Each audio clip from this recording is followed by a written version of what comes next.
Buongiorno a tutti e ben ritrovati e ritrovate in un nuovo episodio di A Come Puntini Puntini. L'ospite di oggi è Adriano Spettu. Con Adriano siamo stati colleghi circa 30 anni fa e lui è un perito industriale edile e oggi è un libero professionista che si occupa di svolgere la sua professione come consulente tecnico amministrativo. Inoltre è un artista e lui si definisce come l'artista di fine anno. Quindi buon ascolto, buona visione e sigla.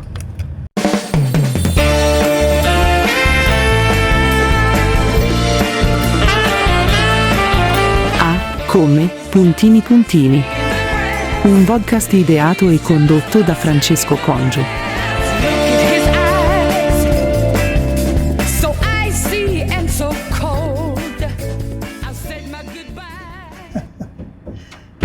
Super preciso, io butta sono tutto dietro.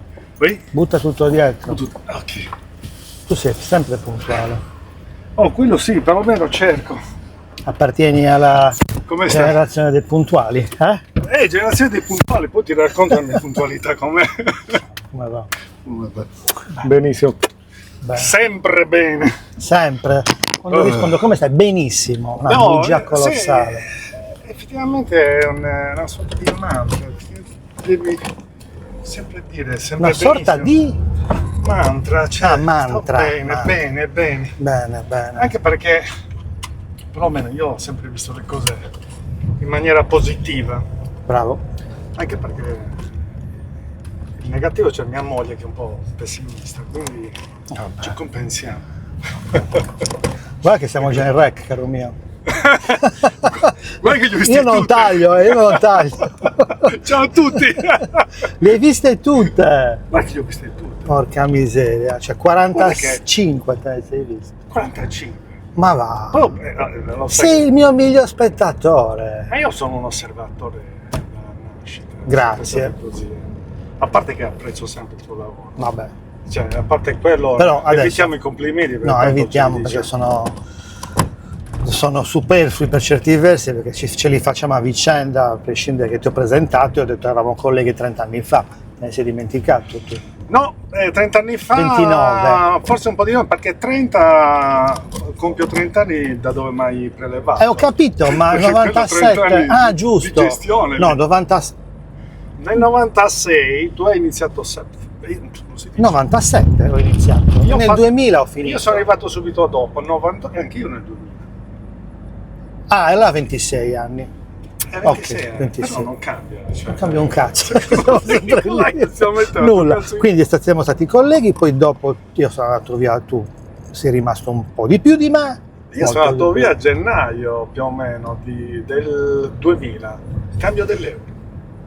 Scusami, allora a che ora sei entrato? Nella 98. Allora siamo lì vicino, 27, 28 anni. Guarda, dai, lì, più o lì, meno. alla fine ci siamo incrociati nel periodo migliore, che era 98, 99 più o meno. dove era molto bella tutta l'operazione, una bella società di Non faccio il rec, non faccio stop, non faccio il montaggio, faccio il rec stop, quindi non dire niente. No, nulla di compromettente, ma a parte che le ho sempre Scherzando. dette in faccia. Bravo, Quindi- bravo, lo so. Le ho sempre dette in faccia. No, se me ne ho No, bloccato, te lo volevo no! No. Cosa è successo? Stanno cambiando il carrello, hanno deciso di fino a fare che chilometro? No, vabbè, chi fino se ne allo frega. svincolo. Ah, ok. Capito? Andiamo piano, tanto. Ah, è già arrivato. Ma io infatti volevo proporti, intanto non ho dormito la notte perché io sembro così molto. Si è agitato. Mi emoziona, cioè, adesso che minchia gli dico, non si possono dire. Puoi dire quello che vuoi, ma tanto guarda, tu le hai viste tutte, quindi parti in vantaggio. Certo, perché almeno la mia non la vedo, prendo una pausa. Ok, però di fatto, lo sai, ho fatto una ventina, li ho fatti, no, forse meno, in imboscata, quindi veramente Sì, gli ospiti non lo bellissimo, sapevano e le hai viste quelle lì. Inizia tutte. Erano molto divertenti ma molto pericolose. Per me erano stressantissime, cioè io arrivavo lì che dovevo aspettare la persona, gli avevo teso un tranello, quindi gli stavo dicendo che doveva accompagnarmi in un posto, poi l'idea che dovevo spegnere, tecnicamente dovevo anche rendere muto il cellulare, quindi mettere modalità aereo, e quando aereo. esatto, aereo, E quando poi se dovevo mandarmi un messaggio, sto arrivando, ho un ritardo, uno mi ha fatto un ritardo di mezz'ora, convinto che dovevo andare io da lui, invece doveva salire in macchina lui da me. Quindi per dire, ogni volta era un incubo. E poi soprattutto qualcuno, infatti io ne ho già fatto 50 e passa, perché 4, 5 o 6 sono state praticamente, non era possibile, non sono state potute essere mandati in onda perché qualcuno me l'ha negata. Uno è entrato, no, io non voglio fare nulla, non voglio. E quindi, ma va benissimo, ci sta. O chi mi ha fatto magari 2 ore e poi mi ha detto mi sa che non va in onda, che non si può, 2 o 3 così. No, infatti ho detto basta. Forse qualcuno mi ha suggerito, uno che non ha voluto che mandassi in onda, non l'ha voluta rivedere, non l'ha fatta vedere a nessuno, non faccio il nome. Va bene. Mi ha detto, però questa è una cosa importante, mi ha detto forse l'imboscata è troppo e tu devi pensare che ci sono quelli che magari, come dire, vogliono essere, non hanno problemi a farsi notare, un po' egocentrici e quindi gli fa piacere, Quello è vero, gli fa sì. piacere. E alcuni invece che non gli fa piacere per nulla perché sono timidi, riservati, eccetera, e quindi lo devi dire prima. E ti ho convinto, quindi torniamo a te perché il protagonista no, a me sei tu. Sono io il protagonista, anche se in genere mi piace stare dietro le quinte. Così, sono l'osservatore, sta dietro le quinte, non per criticare ma perché mi piace il lavoro delle altre persone che c'è dietro. Studio molto, io da piccolino, cioè, quando andavo a prendere la pizza ero lì che anche io guardavo il pizzaiolo, io ammiravo il pizzaiolo, ero lì, ma bravo, bellissimo. neuroni specchio. Dimmi se sai fare la pizza. Se me l'ho data la faccio, ovviamente, però hai imparato lì. Però l'ho fatta a casa così, però a me mancava il forno, perché io se devo fare la pizza voglio il forno sardo, solo che quello ti non l'ho mai do avuto. un input, stavo per andare a comprarlo, dopo vado a prenderlo. Sì. C'è un'offerta, non dico dove per non fare pubblicità, di un forno a gas per le pizze piccolo, Bellino. monopizza, no, è stupendo. Andiamo dopo, andiamo insieme. Io lo prendo e te lo faccio vedere. Bello. Mi dispiace, ma faccio un acquisto compulsivo. Perché poi alla fine No, io c'ho il forno a legna, ma non puoi sempre accendere, non puoi accendere un forno a legna con tanta legna per raggiungere 350-400 Ok, gradi. vai a gas. Questo è a gas, lo accendi, in 2 secondi va in temperatura. E ne fai una, se sei in 2, il gioco è fatto. io mi sono passato da un sacco di inviti, non è che mi sono passato, cioè lo sai, a me fa piacere ogni volta che organizzi qualcosa, per me è sempre, a parte la novità, so come ragioni. Ecco, tu per esempio quando ci siamo conosciuti in quel posto di lavoro dove non si fa Che il non nome, esiste più. e tu eri il mio pizzaiolo. Esagerato. perché lo sai, ammiravo il lavoro, a me piace, infatti ogni tanto rimanevo lì, no? Guardare, È osservare. vero. Quante volte mi sono trattenuto per scambiare due idee lì, quando c'era il Movie D e quant'altro. Mi è sempre dispiaciuto non poter sfruttare al meglio le tue potenzialità come diciamo mentore del tuo mestiere, cioè, molte volte mi sono trovato a fare delle cose in quanto magari portato per la grafica, non artistica, non solo artistica, a coprire diciamo quelle figure, come tu ben sai, ho ricoperto anche un ruolo di gestione di un piccolo centro, ma e lì mi sono dovuto prestare a fare un po' di tutto, un po' per convincere che serviva un certo tipo di attività per far rinascere un centro che comunque era Era in stasi di quartiere. Però quello che stai dicendo mi fa venire in mente una cosa, poi torniamo dritti su di te. Sì. Stai cercando di sviare. Io sono un inglese. Sei bravo. Però quello che hai detto mi piace non puntualizzarlo, mi piace aprirlo poco a poco, perché tu hai parlato del fatto che magari, non tanto per me, ti piace o comunque hai individuato una potenzialità in un'attività, in una persona, in un professionista, però nel momento in cui non lo stai facendo per te stesso o comunque non hai carta bianca o tutta la possibilità di fare quello che magari hai individuato potenzialmente utile, ti trovi come dice, il bastone fra le ruote, no? un po' frenato. Un po' frenato, zoppo. dispiace, però chiaramente devi sempre rispettare. No, ci mancherebbe, però per chiuderla, scusami, per chiuderla era che quando poi lavori per conto tuo puoi fare tutto quello che ti pare. Esatto. E questo è il punto di arrivo, questo che io vorrei tanto trasferire quando parlo con i ragazzi che mi dicono non so cosa fare. Allora vabbè, fatti un'esperienza di lavoro dipendente se lo trovi, fatti un'esperienza di lavoro a prescindere, ma poi il vero obiettivo è anche l'autonomia imprenditoriale che ti permette di scegliere chi vuoi, di fare quello che ti pare, di spendere i soldi che guadagni come vuoi e di raggiungere magari un sogno, una visione che è solo tua.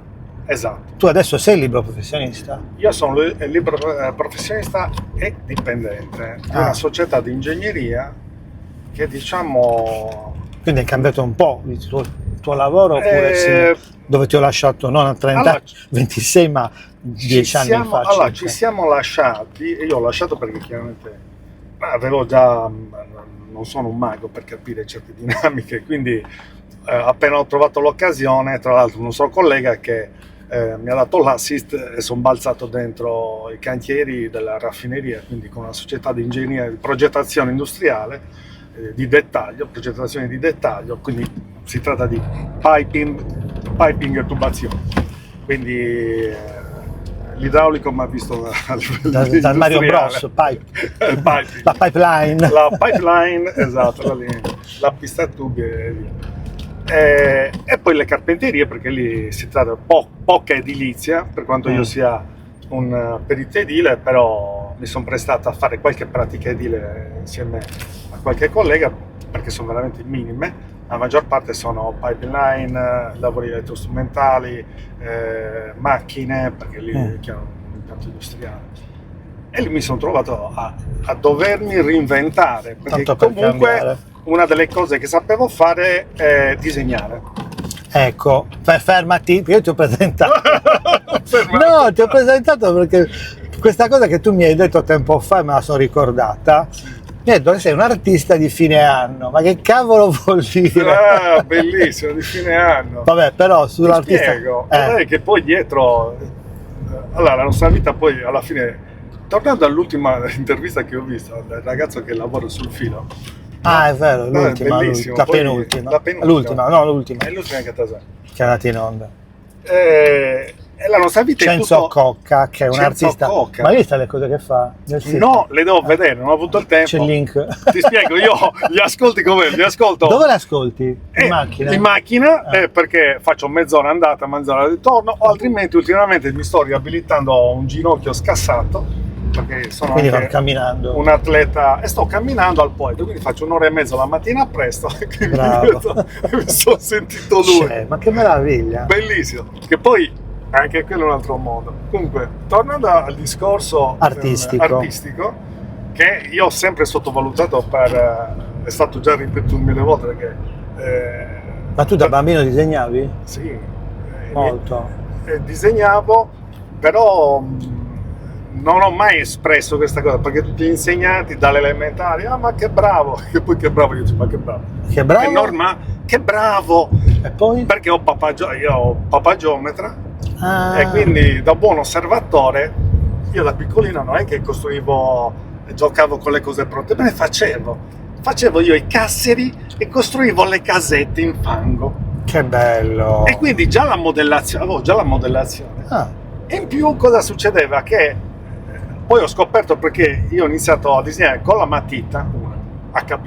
Una. Cioè, poi ho una c'era. C'era quella, cioè si usava quella nel tavolo da disegno. E poi è la china. E quindi io ho iniziato a disegnare da china era tuo padre che usava il lapidografo. Lapidografi, un geometri, lavorava chiaramente solo sul tavolo da disegno. E lì all'elementare la maestra è portato, Cioè, tieni presente che non facevo le case piatte, io già facevo le prospettive. Così. Probabilmente applicavi avevo il disegno assimilato tecnico a tuo padre. Facevo la casetta con le prospettive. Ma facevi case, edifici, Sì, oppure case, alberi. paesaggi? Anche qualche paesaggio. Io mi ricordo sicuramente una delle cose era una casa con gli alberi, sta strada nera, però la casa non vista di piatto ma vista già con la profondità, una cosa del genere. In angolazione. Peccato perché comunque magari anche l'ignoranza lì dei genitori che non tendevano a far sviluppare i ragazzi, un po' come tanti metodi educativi erano diversi.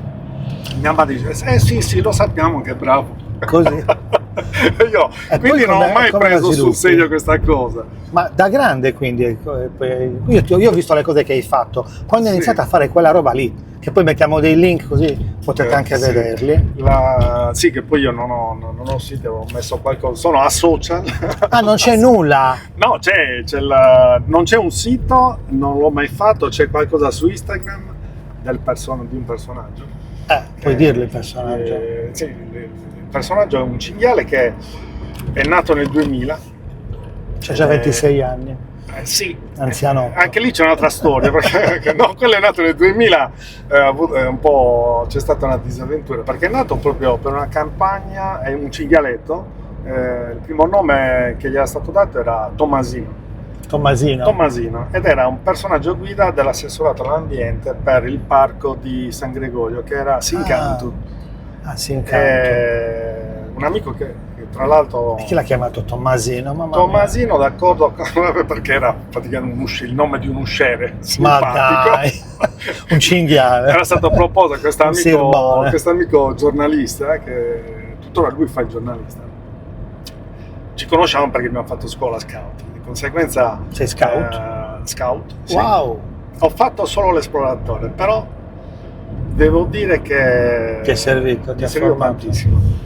E lì è servito perché c'è stato un boom, perché vivi in un quartiere dove ci sono i giochi di strada, però non cresci.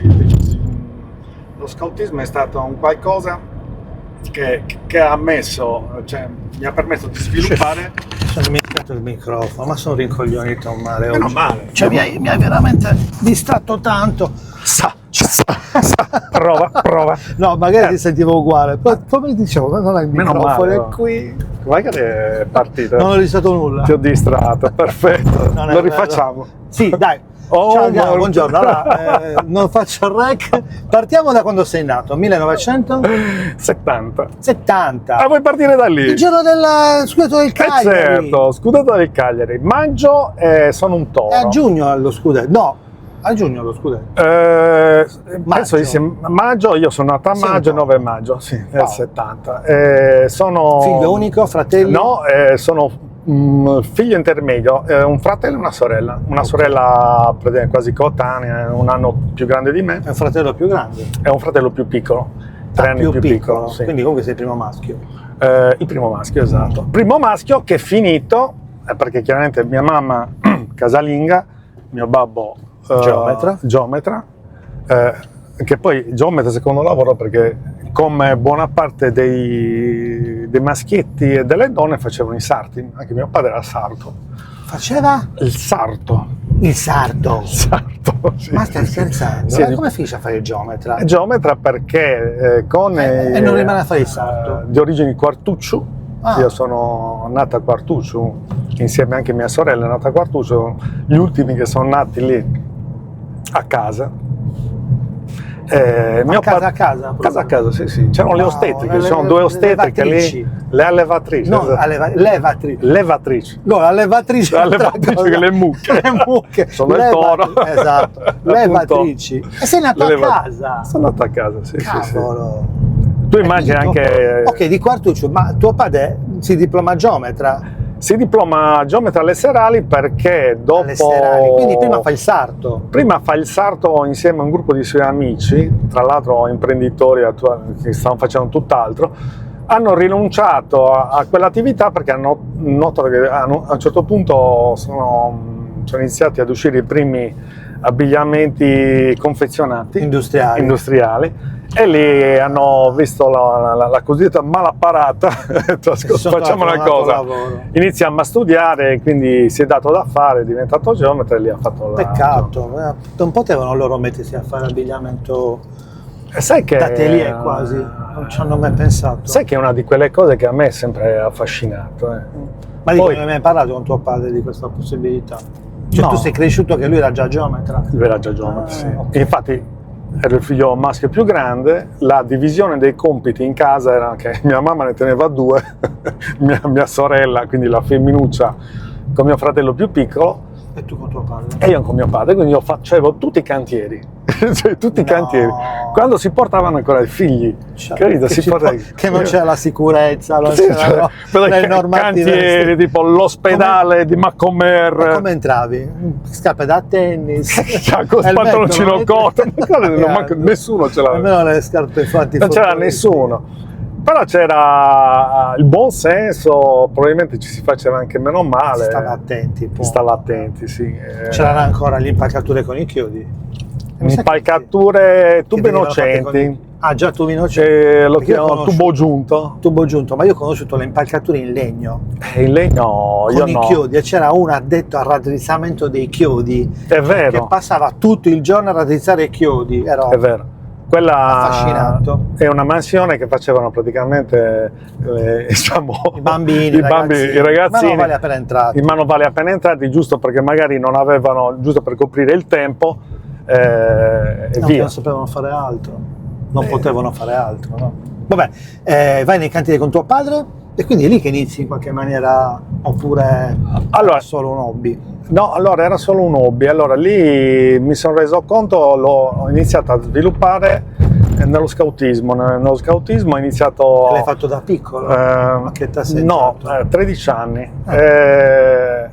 Praticamente grazie a un po' allo stimolo della mamma di un amico, carissimo amico Michele, che diciamo era una mamma molto giovanile, una delle più attente, più rispetto a tutte le altre mamme che facevano le casalinghe e basta. Lei aveva un'esperienza all'estero col marito, infatti questa amica è nata in Germania, e quindi è molto, molto attiva. Quindi ha detto, dai, eravamo compagnetti delle medie, ha detto, dai, iscriviti anche tu, c'è anche Michele. Ma scout a Gesci o... Scout a Gesci, quarto primo. Da lì mi ha convinto, ero andato a vedere un mondo, ho detto no, caspita, è il mio mondo,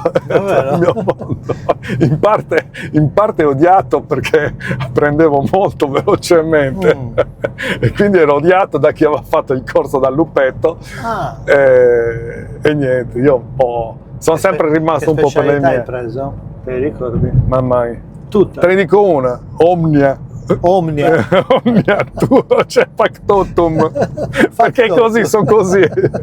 Se tu dici andiamo a fare la pizza, io andiamo Francesco, facciamo la pizza, andiamo a cucinare, ti scopro oggi, dopo che ci conosciamo dalla vita. Lo so, Francesco, è così, e grazie a queste cose c'è sempre il filo diretto, c'è qualcosa che collega. Cioè, quindi sei uno dei pochi manuali, perché io ormai le conto nella mano delle dita. Quindi era disegnatore, la specialità, disegnatore, falegname, fotografo no, l'ho scoperto dopo. L'ho scoperto dopo, nel senso, era una di quelle cose che facevano gli altri. Poi avevamo un capo che c'erano nodi, manualità, quindi io praticamente costruivo, addirittura come prima cosa che ho fatto lo scudo delle Aquile, perché la mia prima squadriglia è stata alle Aquile, con Michele, che era lo scudo della squadriglia, praticamente è lo stemma. Allora, lo scudo diciamo che è un po' più grande, con lo stemma ingrandito, e lì ho fatto proprio il primo disegno a colori dell'Aquila. C'è ancora? L'hanno un po'... però c'è ancora, a colori. Infatti ho detto, che cos'è la prima cosa che ho fatto a colori? Quella. L'Aquila. E poi con... Il ponte tibetano l'hai costruito? No, quello no, non mi è capitato. No, aspetta, però c'era il percorso Herbert. Il percorso? Herbert, che era un percorso, una sorta di percorso di guerra, anche perché poi lo scout è un po' paramilitare, no? C'è la disciplina paramilitare. Infatti molti non lo vedono molto bene, appunto per questo motivo qua, lo reputano un po' troppo militaresco, ma io ho mandato mie figlie, sono cresciute scout loro, mio fratello è capo scout, mia cognata pure. Cioè, tuo fratello, ma è tuttora tuo fratello, che poi tuo fratello non l'ho mai conosciuto. Lui ha 65 anni ed è capo scout. E gruppo? A GC9. E la GC9 dove sta? San Bartolomeo, San qui Bartolomeo. La Palma. Cagliari 9, quindi. Scusa, Cagliari 9. A GC9. A GC9, Cagliari 9. No, allora è un mondo bellissimo. Ma tu hai smesso? Io ho smesso perché. Non ti hanno chiesto di rimanere a fare il capo, a fare la carriera? Sì, allora, dunque abbiamo fatto. Sì, mancano sempre. Abbiamo fatto assistenza come rover per i lupetti, per i campi inizialmente, però poi la mia scelta è stata quella di abbandonare anche a malincuore, perché chiaramente era una di quelle cose che mi affascinava tantissimo. Il ruolo poteva anche calzarmi a pennello, anche perché poi io sono sempre stato inquadrato come il ragazzo già vecchio da allora. Già con i capelli bianchi. Sì, ogni perché tanto. eri troppo maturo, perché eri più serio? Sì, diciamo, ero serio, sì, avevo una serietà un po' al di fuori del normale. Per dire, se i miei coetanei facevo compagnia, mi portavano in discoteca, io in discoteca dormivo a fianco alle casse. No, ma anche perché poi non avevo senso, se dovevo comunicare con una persona, una ragazza, perché il punto era andare con una ragazza, mi piaceva conversare, riuscire a sentire. Locale, magari non in una discoteca. In un locale. Vabbè. No, per dire, siamo diversi, poi. Quindi inizi a usare la matita, no? Perché non ti do modo. Uso la matita. Ti riprendo. Riprendiamo il discorso scoutismo artistico. Okay. Dove nasce? Allora, il quarto primo aveva praticamente una rivista che viene chiamata La Canoa. E che c'entra? E La Canoa praticamente è una rivista periodica, usciva, non era un periodico mensile, usciva quando c'era l'idea, c'era il tempo per farla. Allora, io e questo amico, Cristiano, che lui tuttora fa il giornalista, quindi curava tutta la parte editoriale, l'impostazione, almeno, io mi occupavo soprattutto dei disegni, quindi la copertina, illustrazione e quant'altro. E quindi lì era, no, ma sei bravo, quindi ho detto vabbè, lo faccio io, e quindi da lì abbiamo iniziato a fare le copertine, le cose, fiducia, facevo le scenografie nelle feste di gruppo che era una volta all'anno, e da lì effettivamente, oltre alla manualità, c'era la scoperta di questa cosa. Poi le nostre strade, un po' tutti quelli della mia età, un po' hanno abbandonato. La mia è stata proprio per esigenze di trovare una strada lavorativa, principalmente, perché comunque ti assorbe. Cosa fai tu? Diploma? Diploma come perito edile, perito industriale edile. E quindi ti diplomi e vai subito a lavorare? Inizio a lavorare, ho perso un anno, disgraziato proprio, ho perso un anno e lì chiaramente mi sono riscattato dopo, perché poi mi sono diplomato. Quell'anno non mi ha consentito di prendere il titolo, il timbro, comunque l'abilitazione, perché i periti industriali erano gli unici che potevano fare la libera professione una volta che si diplomavano, a differenza dei geometri. Che devono fare l'esame? No. Loro sì, il tirocinio esame. Tirocinio esame. Quell'anno lì purtroppo, ma qui tra un poco. Aspetta un attimo. Sì, tranquillo. Via. Sì, nel senso, i periti industriali prima si diplomavano e potevano già iscriversi senza dare nessuno esercitare.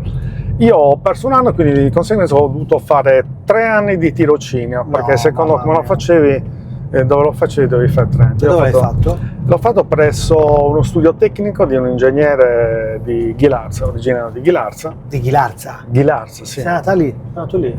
No, perché lui aveva lo studio a Ghiadante, a Cagliari. Quindi ho fatto lì, ho fatto tirocinio, chiaramente fai quello che lui tratta, che era edilizia pura, Quindi 3 anni di tirocinio, 3 anni di tirocinio, di edilizia abitativa.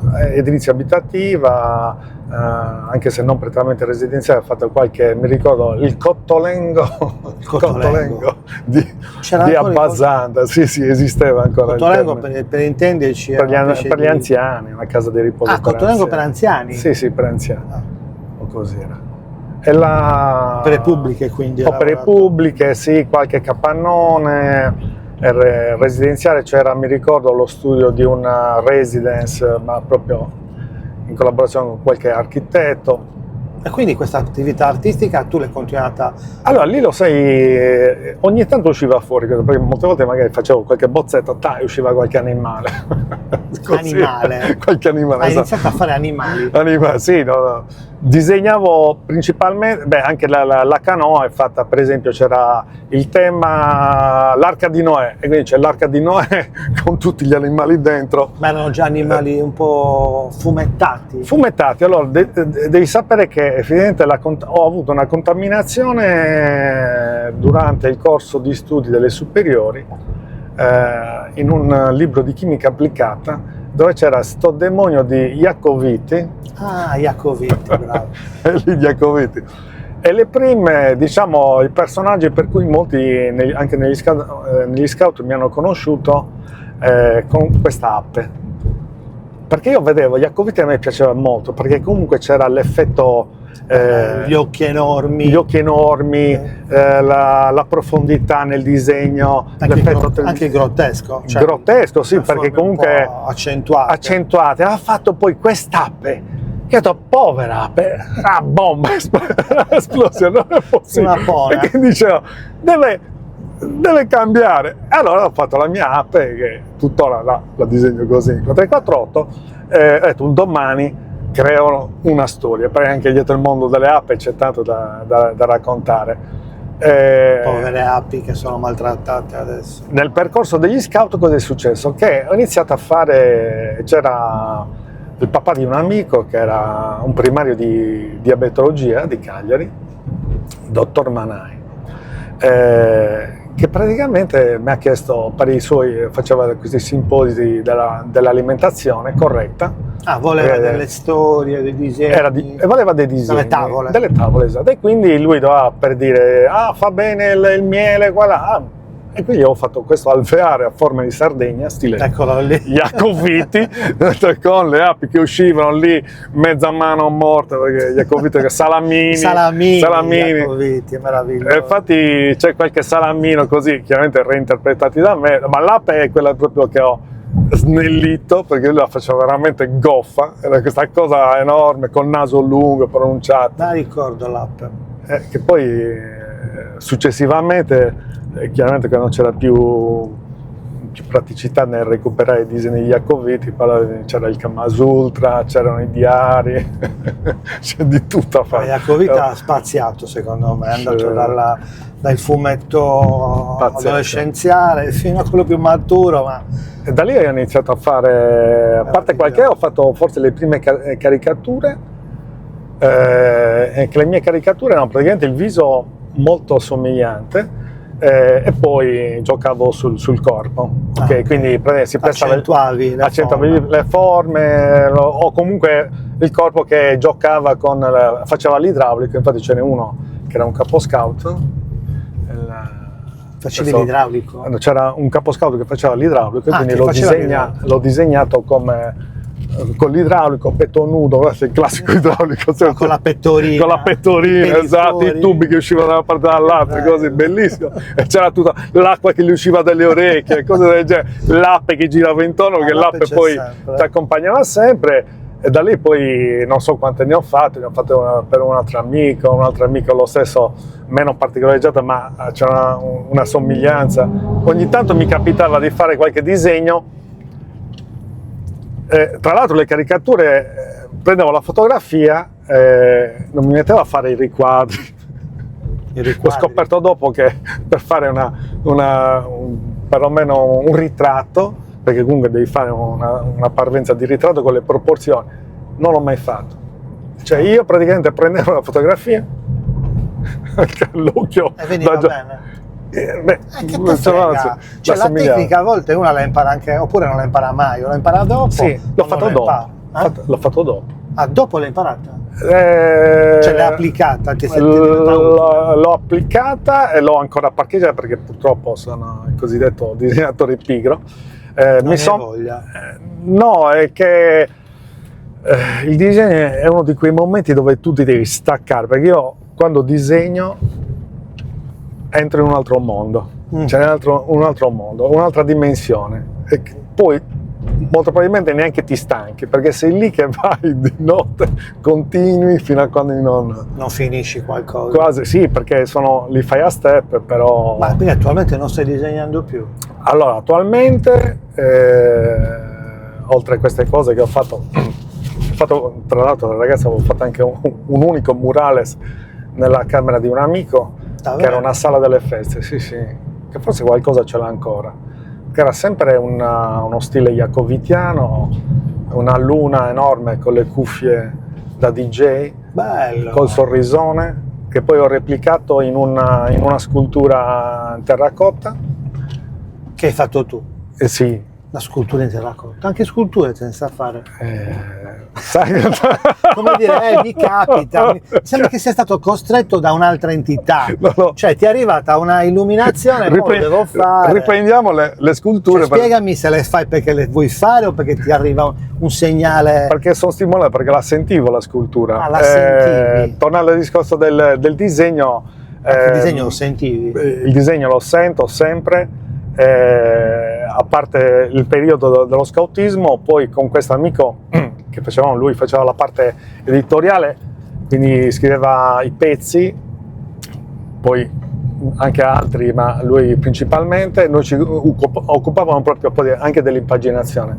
Tieni presente che io facevo il disegno a matita o a china, però non esistevano i fotocopiatori.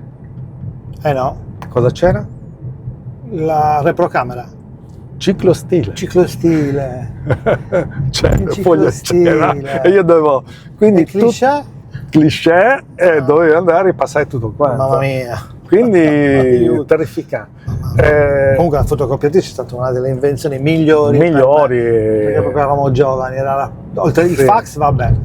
Tuttora qualcuno mi dice, devo mandarti un fax, ancora il fax. Vabbè, sì, poi dopo il ciclostile, che comunque anche quella è un'esperienza. È stata un'esperienza anche quella. Infatti ha anche un disegno dove ho fatto sempre un fumetto dove c'è questo che sta impazzendo nel ciclostile, perché il ciclostile ogni tanto impazziva, partivano fogli uno dietro l'altro, e c'è anche un disegno di quello. Dovrei raccoglierli tutti e fare un'esposizione. Perché no? Sì. Perché ce li hai ancora? Certo, sì. Allora, io dico una cosa, perché adesso sto parlando di Adriano artista, ma io so perfettamente lui cosa disegna, perché, e soprattutto lo so perché fine anno ho fatto una specie di gioco, ho fatto calendari, che hanno coinvolto a fare. Non nudi, Non nudi, un disegno nudo del personaggio lo fa. Non da meccanici. Non da meccanici. No, un calendario dove c'è il personaggio che appunto è Sir Bon, da Sirbone. E poi ti dico, signor. Tu non lo sai da chi è nato quel nome? No, infatti voglio saperlo. Lo vuoi sapere? L'hai intervistato? Abbiamo un amico in comune. No, e chi cavolo è? Possiamo dire? Guarda, ha scritto, siccome tu leggi sui articoli che piacciono anche a te, e c'è un articolo divertentissimo. Che cavolo è? Scusa, articoli che scrive lui? Sì, scrive benissimo. Si è definito un comodino. Un comodino. Giampaolo Bruno. Non mi conosco. Scusa, ciao Giampaolo. Ora lo sai. Ora lo sai. No, io l'adoro Giampaolo. Lo sa, vabbè, lo sa perché lo sa. E lui, siete amici, e quando mai non me l'hai mai Allora, sempre il filo che si collega nella nostra vita. Allora, partiamo dalla nascita del Sirboni. Tommasino è nato con prima Tommasino. Poi, è nato nel 2000. Ma dal punto di vista grafico era uguale. Come segno, piccolino, sì, cioè, come denti sembianze, fuori, sì, sempre la zannetta, era molto semplificato. Tu immagina quando disegnavo Topolino molto semplificato e questo Sir Bonnie lo stesso molto semplice. E stavamo facendo la prima animazione perché c'erano i primi siti web e quindi Cristiano un po', e poi c'era questo carissima persona che è venuta a mancare improvvisamente. E quindi il progetto non è più andato avanti. Avevo fatto le prime grafiche per fare le sequenze e fare il movimento. Ok. E quindi lì dopo Non le passavi ancora al computer, le facendo ancora a mano? le faceva Ignazio, che è questo Ignazio Vacca, ed è venuto a mancare tragicamente così improvvisamente, gli è venuto un infarto e niente, ho salutato tutti. E da lì un po', ti devo dire la verità, a me è entrato un blocco, nel senso che poi, sai, dici, vabbè, è andata così, quindi un artista, perlomeno io mi reputo abbastanza sensibile da questo punto di vista, non l'ho più toccato, se non l'ho tirato fuori quando stavo andando via da quell'azienda che conosciamo, perché io nel desktop avevo sto cinghiale, i miei colleghi stavano più vicino, che a un certo punto stava per sparire, c'era il fumo che andava via, per tanti motivi. Uno, perché stavo smettendo di fumare, che è una cosa incredibile, e quindi stavo cercando di trovare un modo. Quindi ho smesso di fumare quando ho cambiato società, sono andato in una società di ingegneria solo per fare disegno, non conoscevo niente di industriale, però a me piacevano i campi così particolari, quindi l'industria, dato che sono perito industriale, mi sono fiondato. Grazie al passaggio all'assist, lo possiamo dire, Angelo Uras, il nostro ex collega. Sì. Mi ha segnalato questo e ho detto perché no, andiamo. E quindi cosa c'entra Giampaolo? Giampaolo, allora ho iniziato a disegnare queste cose, ho fatto qualcosa anche lì. Giampaolo l'ho conosciuto tramite il marito di una nostra ex collega, carissima amica, Angela. Giampaolo Ogliastrino, sì. Probabilmente conosceva. Ma che bella storia, mi ha divertito da morire. Non immaginavo che avesse avuto un'esperienza così brutta, tragica, ovviamente legata sto passando da una parte all'altra. No, allora, cosa è successo? Che ho sofferto la fame, mi è venuta un'ansia. No, anche a me una parte, però. Ma sapevi, la conoscevi? Una parte, no, ma poi l'ho risentito, una parte, non tutta, infatti. Mi ha entusiasmato, forse la parte politica, perché poi ci siamo rincontrati con Giampaolo per un'altra cosa che non ha raccontato, ma non la racconto perché è giusto che la racconta lui. E quindi Lucio conosceva Giampaolo, che sapeva che sicuramente faceva comunicazione nel periodo. Penso non ho mai capito dove loro due si sono conosciuti. Nell'ambiente della raccolta rifiuti. Esatto. Cosa succede? Che Giampaolo stava cercando un disegnatore. Lucio sapeva che io facevo. Esatto.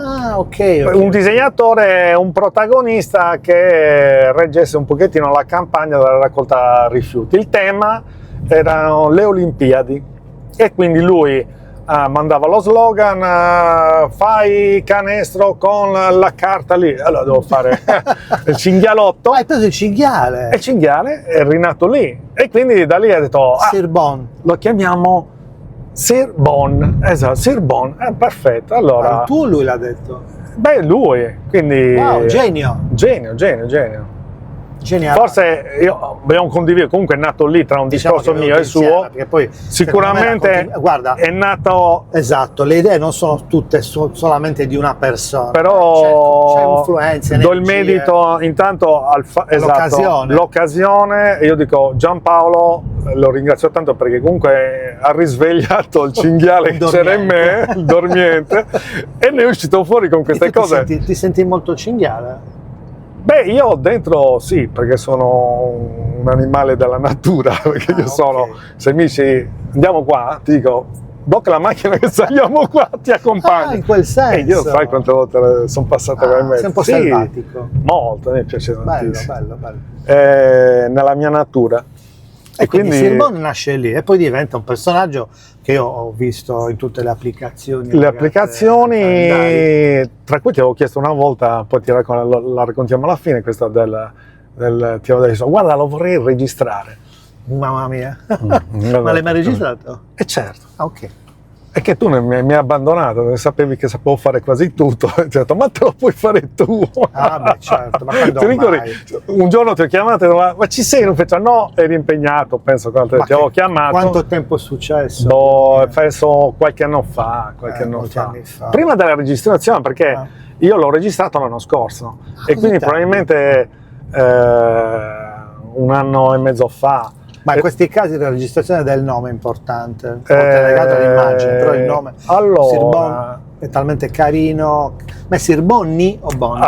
Sirbonni. Sirbonni. Bonni, perché Bonni perché è più un nome da inglese. Inglese. Poi io l'inglese proprio quando posso non l'utilizzo. Ma adesso Sirbonni è in sonno? È fermo? Calendario non ne hai fatto più? Ho fatto una maglia. Un prototipo, perché poi dovevo uscire col RD registrato, quindi è in itinere. Manca forse qualche mese perché me l'hanno approvato. Mi hanno fatto le prime contestazioni. Ti hanno fatto contestazioni? Sì. Perché tu hai detto, guarda, tu mi hai fatto, guarda, te lo puoi registrare, devi dare le tonalità di colore, scala di grigi. No, bianco e nero. Bianco e nero, e io ho messo bianco e nero a scala di grigi. E il colore su bocca è quello. E ti hanno contestato questo? No, mi hanno detto, guardi, intanto ne devi scegliere uno, se vuoi anche gli altri 2. Devi dire di no. E allora ho dovuto fare una rettifica. No, sono stati gentilissimi, hanno dato 1 mese e 60 giorni di tempo, ma se periodo di Natale. Stanno infrangendo una regola, perché così eviti di avere problemi. Nessuno, se tu fai bianco e nero e scala di grigio, nessuno ti può contestare l'uso del colore. Ho capito. Cioè, diventa più universale. Ho capito. E vabbè, non avendo esperienza, comunque alla fine ho scelto di mettere quello colorato. Ok. Col suo colore, col Sirbonni. Secondo me l'hanno fatto apposta, vedi? Sta diventando troppo tutelato così. Sì, e allora. Ok. E quindi alla fine. Chi te l'ha fatto? L'ufficio brevetti? Io l'ho fatto. No, la contestazione. Sì, online sì, online, tutto online. Ma ho fatto tutta una pappardella di contestazioni con riferimenti normativi che quello non fregava nulla. Ho detto, scusa, cosa ti devo fare? Vabbè, gli ho fatto una PEC e gli ho aggiornato un po' quelle che erano le mie richieste. Beh, ma la puoi usare comunque, dai. Ho registrato 2 cose però. Uno era Old Wild Sardinia. Wild Sardinia. Old Wild. Wild Sardinia, si pronuncia così. Sì, ma perché? Bisogna chiedere la pronuncia corretta, secondo me la sa il tuo amico. Quale fotografo? Perché l'ho seguito. Anche lui. E io no, non è che me lo ricordo lui, caspita, era passato in quella famosa azienda. E mi ricordo anche tu quando ti eri arrabbiato, perché tu hai proposto la persona giusta per fare un lavoro. No. Io quel passaggio, infatti mi è venuto in mente e ho detto, ma questo lo conosco. Chiaramente siamo tutti quanti invecchiati. No, era lui la persona giusta. Io avevo certo le 2 persone. E lo so, perché la persona sbagliata l'ho accompagnata io poi. Davvero? Cioè, ma non perché è venuto per me, sapevo benissimo da dove proveniva. Giusta, la persona sbagliata. Ha fatto degli errori, ma meno male, perché poi abbiamo lavorato bene con era industriale, era la sua cosa. No, non è industriale, lui era proprio così, cioè faceva le foto a comando. Dimmi cosa fotografare, io le fotografo. Invece cosa di fotografare? Trovo io la soluzione. Quindi la creatività è quella, la differenza. Lui è stato il nostro fotografo per tutti gli anni in cui 3 anni, 4 anni, meno male. Dicevamo quindi la pronuncia giusta di cos'è Old Wild Sardinia? Tu dire, da dove è nato quello? Avevo già pronte, avevo fatto il calendario, un calendario fatto oltre quello di Giampaolo, che poi non ho mai visto un cartaceo. Non hai mai visto il cartaceo? No, perché anche quello, intanto il primo quello che si chiamava Tommasino è nato povero, perché un mischino. È morto lì. È morto lì, nessuno gli ha riconosciuto nessun riconoscimento economico, perché chiaramente è morta lì e poi c'era il dramma di questo amico, ci mancherebbe. Quindi è morto lì. Con Giampaolo invece lì ha iniziato ad avere, già era una commessa, solo che anche lì con Giampaolo abbiamo avuto cioè lui soprattutto perché era il referente, penso era un comune, non faccio il nome, non me lo ricordo neanche, però probabilmente quel calendario non è neanche uscito, ok? Non è neanche uscito perché hanno ritardato un po' di pagamenti o meno. Però le immagini io ce le avevo, quindi di quelle immagini là cosa ho fatto?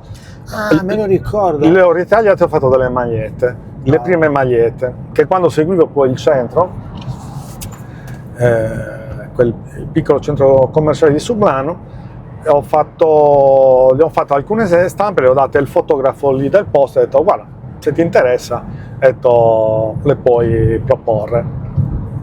Finito lì, qualcuna sicuramente l'ha venduta, a qualche commerciante gli piacciono le grafiche, però poi non ho insistito, non ho mai portato avanti quel discorso. Dopo che ho fatto quello, nel 2017 inizio a riprendere la collaborazione col mondo industriale, perché io c'è stato un periodo che una volta che sono andato via dall'azienda dove ci siamo conosciuti, ho fatto 6 anni dentro la raffineria con una società di ingegneria, poi ho fatto altri 2 anni con un'altra società grossa di montaggi industriali, la Foster Wheeler italiana. Sono stato fermo, ho ripreso la libera professione, quindi anche progettazione, e ho seguito il centro dei mulini, e quindi arrivo di nuovo. Era un po' il factotum. Lì riescono le mie stampe con le grafiche che avevamo fatto con Giampaolo, visto che non ho mai visto la luce, allora ho pensato di farli uscire come magliette. Erano molto rozze, perché chiaramente io purtroppo ho sempre avuto questa brutta abitudine. C'ho l'idea disegno, con Giampaolo infatti ho detto Giampaolo, come li devo disegnare questi? Perché il mio problema è sempre stato non aver fatto la scuola e quindi non sapevo come disegnare, cioè, non avevi tecnica per la produzione, per la riproduzione, quindi io ero abituato a usare la matita e la china, i colori, quindi, e lui ha detto guarda, scarica GIMP. Ho detto perché il tuo programma GIMP?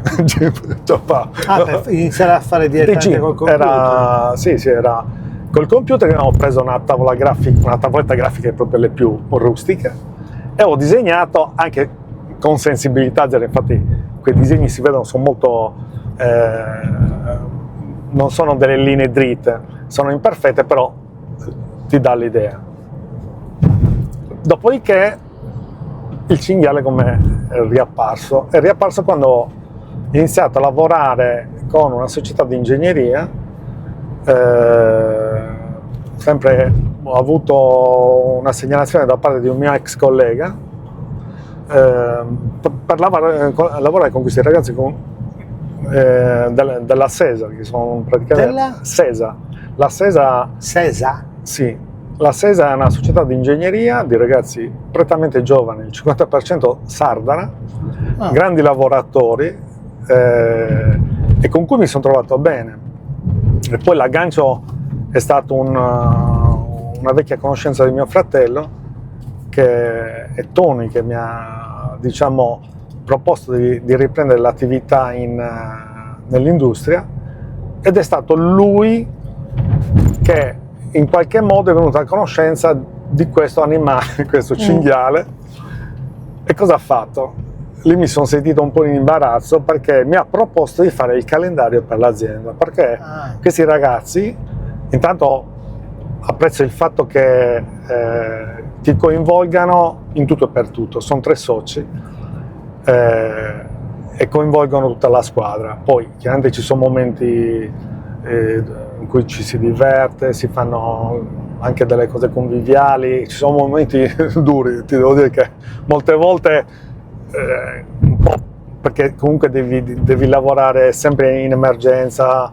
Quanto è importante il lavoro in team? Perché della squadra, quanto è importante trovarsi con belle persone? E a me è piaciuta questa cosa qua, questa formula. Infatti a Tony abbiamo condiviso questa esperienza. Lui proviene da un'altra società, da dove è scappato, sempre una società di ingegneria che lavora in raffineria, e lui ha condiviso il pensiero, il modo di lavorare di questi ragazzi, il fatto di dare spazio a chi voleva fare qualcosa di più. In questo caso, torniamo al mio disegno, ha proposto un calendario col cinghiale, 13 tavole. Torniamo con le 13 tavole. Nel 2018 praticamente subentro al calendario che ho fatto l'anno prima, che mi è dispiaciuto perché è dello zio Bob. Lo zio Pop. Dello zio Bob. Lo zio Bob? Bob Manongi. Zio Bob! Dello zio Bob. L'aveva fatto lui. Allora, quello precedente l'aveva fatto lui. E chiaramente dici, vabbè, è uno stile, cioè, nulla da ridire. Come ti senti rispetto a zio Bob? Ma non so, siamo nel due senso campi che diversi. A me piace il suo stile da un certo punto, perché mi ricorda molto lo stile di una carissima persona, un compagno delle medie, che anche lui poverino è venuto a mancare, ed era un bravo disegnatore. Sì, mi ricorda questa cosa dei contorni neri. Dei contorni larghi, alla che contorni larga, molto belli, sì, esatto. A me piacciono molto. Poi, ripeto, è chiaro che la fama, nel senso interna, tarda o meno, ti fa fare certe scelte. Io quando ho visto il calendario, non dico con senso critico, ho detto, vabbè, certo potevi personalizzarlo un po' di più, nel senso, quindi per me è stato un po' un gioco facile subentrare nel cuore dei ragazzi, quindi col cinghiale, che poi si è presentato altre 3 volte. Si è presentato qui 3 volte? 3 volte come personaggio dei fumetti. Calendari ne ho fatto, ci sono 9 anni, ogni fine anno faccio i calendari, di cui 3 con la grafica del cinghiale, anche perché è laboriosa. Gli altri? Gli altri invece sono dei formati inventati, praticamente sono formati lunghi, 80 per 4,20, cioè molto lunghi, e si piegano in 3. Dico, ma cosa c'è come immagini? Lì ci sono fotografie, realizzo io proprio da zero tutto il calendario, lo costruisco proprio dai numeri alla zero, e poi mettiamo delle immagini prese da qualche raccolta fotografica, e faccio scegliere, perché lì se devi sviluppare un calendario nel giro di una settimana o 5 giorni, aspetta ragazzi, perché il calendario come al solito, col cinghialetto c'è uno studio, un lavoro dietro, ti impiega un mese intero. Vedi, anche 4 qua, settimane. ecco, mi stai dando l'assist. Sì. Fare queste cose per molti è, dai, cosa ci vuole? Buttami giù 2 o 3 cose così. Sì. Non si capisce il lavoro che c'è dietro. No. Io mi arrabbio molto quando fanno queste cose. Mi isterizzo. Io, Francesco, la pensiamo sempre nello stesso modo.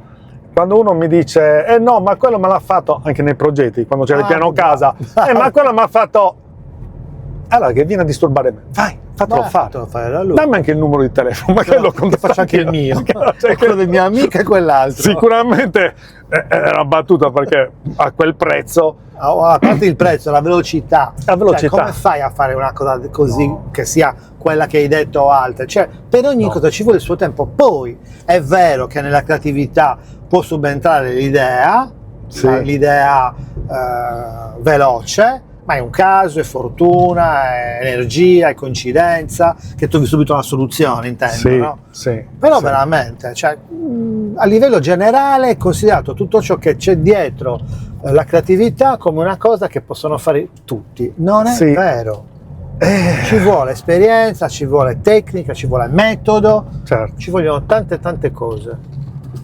Vabbè, poi alla fine mi sono abituato a non perdere neanche tempo, perché si inizia anche a impadronirsi di queste cose.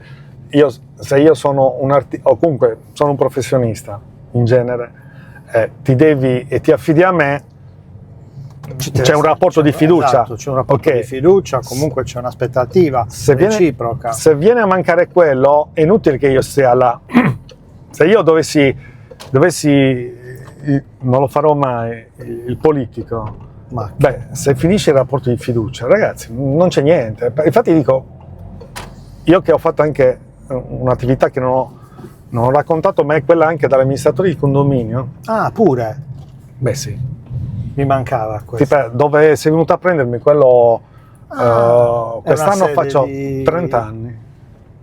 Fai l'amministratore di condominio da 30 anni? Sì, Non so. l'ho avviato nel 96. Allora, io ho iniziato nel 96, ho fatto il primo corso regionale di amministratore di condominio. Giura. Odio essere chiamato amministratore di condominio. Odi. E quanti condomini hai? No, avevo 15 condomini residenziali. Quando sono entrato nella famosa società dove ci siamo conosciuti,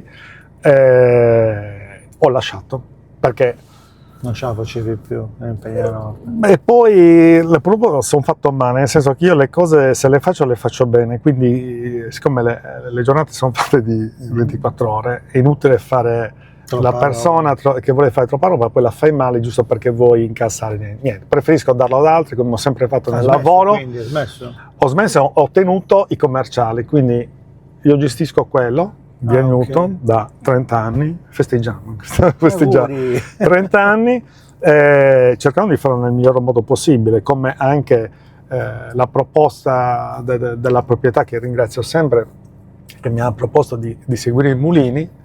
Il periodo che stavano ristrutturando è stata una bella sfida, e lì poi ci siamo anche incontrati per alcune cose, e poi ne segue un altro che poi è un via Jenner, che io lo chiamo centro direzionale perché comunque sono tutti uffici, cliniche e quant'altro, e sono commerciali. Ok. Commerciale È diverso dal residenziale. il residenziale è più da psicanalisi. Le riunioni di condominio sono un momento psicanalitico. No, ma poi non c'era per me. Io che ho fatto uno dei primi corsi regionali dove iniziava a diventare una professione bella inquadrata, purtroppo non c'era un ordine o un'associazione, perché poi sono tutte associazioni non riconosciute, che difendeva, diciamo, l'onestà della professione. E purtroppo io sono voluto uscire fuori, ho detto: non chiamatemi neanche amministratore, io sono un tecnico amministrativo, faccio il consulente tecnico. E infatti ci ho messo un sacco di anni per togliere, per cancellare sto nome. Ho detto: ma tu fai l'amministratore di condominio? No, io sono un tecnico. Con tutto il rispetto per gli amministratori di condominio con i quali lavoro. Facciamo una pausa. Pausa, È mai caffè. vista? No, pausa forno. Sì, andiamo. Torniamo subito. Abbiamo fatto l'acquisto compulsivo. Esatto.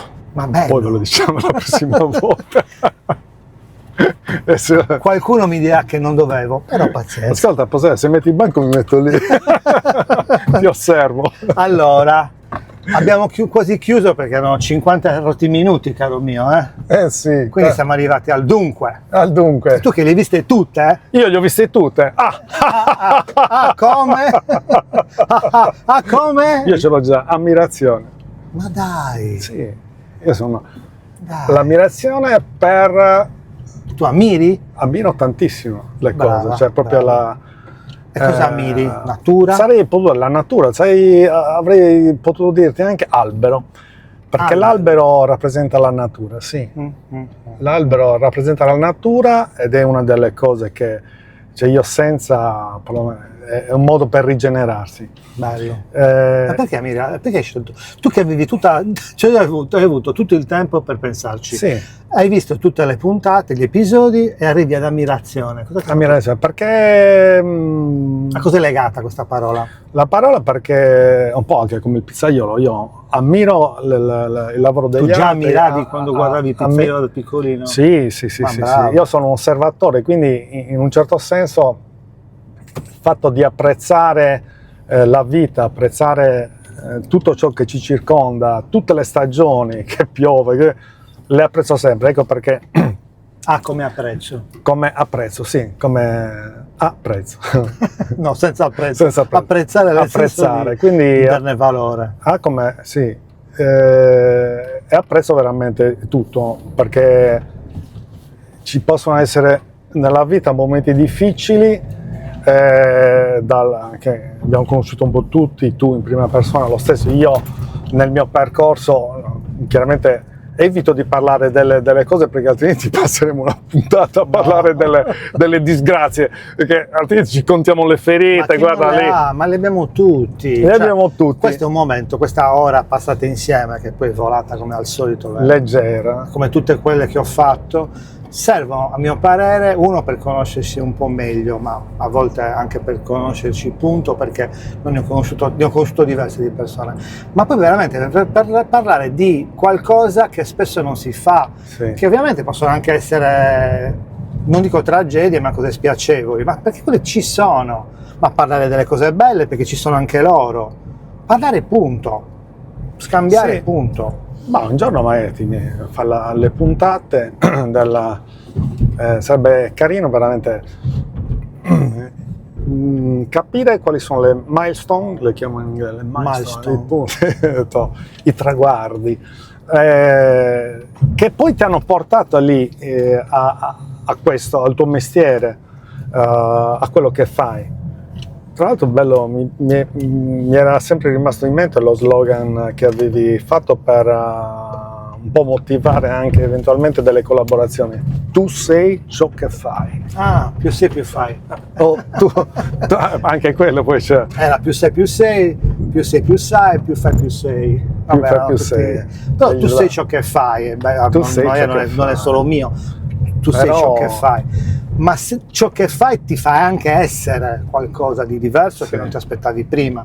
Cioè l'aspetto un po' artistico e creativo è frutto soprattutto della tua capacità di osservazione, perché tutto quello che tu fai quando disegni è frutto di quello che hai visto, quello che hai provato a fare, la tua manualità, tuo babbo che usava il rapidografo, il disegno tecnico, sei frutto di tante cose, quindi alla fine noi arriviamo un po' a un punto in cui lo premetto oggi, uniamo i puntini e capiamo un po' quello che abbiamo fatto nella nostra vita, ma più che quello che abbiamo fatto, quello che siamo stati veramente nella nostra vita. Tu ti senti,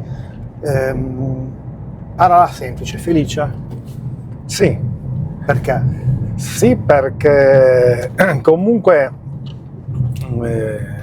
oggi posso dire che comunque, anche se non sono dei grandi traguardi, avrei voluto magari esprimere meglio quello che è la parte artistica. Ma sei sempre in tempo. Ma lo sto facendo piano piano. Già questa cosa della registrazione era una cosa veramente rocambolesca, nata da poi, perché avevo quest'ultimo calendario che poi te lo farò vedere, probabilmente l'avrei già visto anche nel social, del cinghiale che fa le Olimpiadi, che è dimagrito, perché come una cosa importante è che il disegnatore molte volte si concentra a fare le cose, ecco, il cinghiale è dimagrito per fare lo sportivo, un po' più realistica, che lo vedi asciutto, no? Perché in genere lui, la sua figura è bella panciuta, e lì. Avevo già preimpostato le maglie, le grafiche, perché però mancava un qualcosa. Quello è stato poi un periodo dove è venuto a mancare prima mia suocera e poi mio padre. Quel periodo è stato un periodo buio, quindi ho fatto le grafiche, ho fatto il desktop per i cellulari, come si chiama? Lo sfondo per i cellulari. Screenshot ho fatto. No, screenshot. Gli sfondi, perché era tutto coordinato. Ah, che bello. Insegnante Francesco. Tutto coordinato, ci tengo. Io ho appreso un po' delle cose tue. Poi infatti mi ricordo quando tu venivi in ufficio in laboratorio, soprattutto stavi con Chiara in laboratorio. Chiara, passavi un sacco di tempo lì a guardare il lavoro.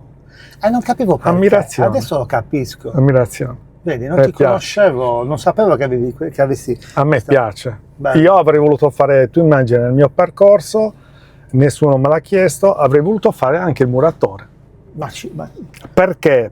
Perché solo in campo puoi capire le problematiche di sì, quello sì. Sì. Se tu mi dici cosa fare a casa, riesco a farlo, perché comunque quelle sono cose capacità che ho acquisito. Poi ne ripago le conseguenze, perché chi non lo fa di me è come mettere il battiscopa. C'è da fare quello, lo fai tu. Capito? Lo fai in una settimana, cioè quando tu non lo fai di mestiere ti trovi con le ginocchia, l'artrosi. Perché hai mai piastrellato? No, torna indietro. Hai mai fatto il cemento con il Da ragazzino. Fallo oggi. ti si rompe la Ragazzi, schiena. sì, sì, sì. È di una, è Però un lavoro così usurante. c'è la tecnica, allora Lo so, di gamba. c'è la tecnica di gamba e solo chi fa il mestiere lo sa, cioè non è che puoi fare lo sborone, ho fatto la palestra, No, non è così. A parte che guarda, la chiudiamo perché sto andando prolisso. Ho fatto CrossFit 1 anno, 2 anni, ok? Bello. E io avevo questi compagni di palestra che prendevano il martello, spostavano copertoni, Sì. salivano la corda, pesi. Ho detto ragazzi, io ho un terreno da lavorare, pale e piccone, venite anziché sprecare Giusto. queste energie lì. No, ma sei matto. E che cosa serve buttarle È lì? sbagliata la persona, chiama a me. Tu ti sai convincere? No, io Ah, vengo. tu vieni. Io vengo. Ok, ti chiamo. Invece, Ti chiamo subito. prova a chiedere la mia prima palestra come l'ho fatta. Sto guardando le luci, ti piacciono queste luci? Hai montato tu le luci? No, le sto facendo cambiare dopo 30 anni, le luci ok. LED. La mia prima palestra me la sono inventata io, capito? Cioè? Nerio Alessandri, lo conosci Nerio No. Alessandri? È un collega perito industriale, però lui è niente poco, è l'inventore, quello che poi alla fine ha il brand. Poi se lo guardi il brand sicuramente tu lo critichi, dici ma quello che cos'è? Si vede che è fatto da un tecnico. Già dai. mi tengo in volta a stomaco, non importa. Tecnogym. Ma cavolo, Una vabbè. bellissima persona. Seguiti le interviste, a me piace tantissimo. Sì, sì, no, lui è un guru proprio dal punto di vista Tecnologia. imprenditoriale. Ma il marchio brand. ormai l'ho un po' digerito, è molto industriale, È molto industriale. è molto geometrico, Sì. c'è poco da fare, Sì, sì, però sì, sì. mi disturba poco, mi disturbano altri marchi, ma non importa. Vabbè. Dobbiamo chiudere. Ciao Frank. Grazie Adriano. Ma ci rivediamo? Sì. Ma magari ci rivediamo Ah, poi ti qui fra un anno. Ho Tra deciso di anno. fare un giro Non c'è dopo un problema. anno. Vabbè, anche un break. Caffè lo vuoi? Ehi, allora Dai, io, prendiamo un caffè. Ciao a tutti. Ciao a tutti, vi ho visto tutti. Bravissimi. No, mi siete Lui è piaciuti. numero uno. Tutti. Dai, no. chi ti- Mi di- sono piaciuti tutti. Dimmi quello che ti è piaciuto più di tutti. Il penultimo. Vabbè, un po' per simpatia. Aspetta, Indovina? Penultimo che ho visto prima del... te lo dico, lo scozzese. Fraser Hochland. Voglio... No, intanto, a parte il suo di libro, voglio il tuo, non lo so se Non lo sapevo. No? Io non ho detto a nessuno. Che quindi- cosa? Il mio libro? Sì, cosa tu ne ne hai sai fatto tu? uno. No, perché tu hai fatto l'esposizione, io sono venuto, non sono potuto andare lì. Non sei venuto? No! Non lo ricordavo, te lo procuro. No, Anche te lo mando do, te lo PDF. prendo. Ok, No, no, adesso io continuiamo a parlare. Quindi grazie a Ciao. lui che vi ha visto tutti e ora vedete lui. Ciao a tutti. Ciao. Io non mi guardo, almeno mi riposo. Ciao.